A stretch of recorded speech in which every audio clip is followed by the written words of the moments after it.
Çık çık.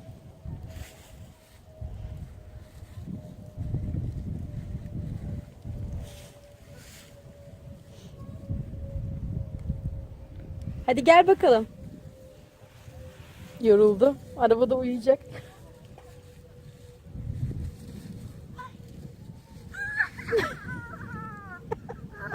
Kalk hadi kalk.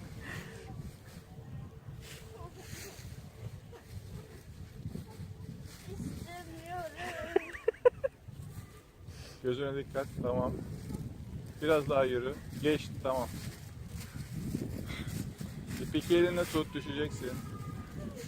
Tam da burada düşeceksin bak. Yürü. Ama düşmedi. Düşecek.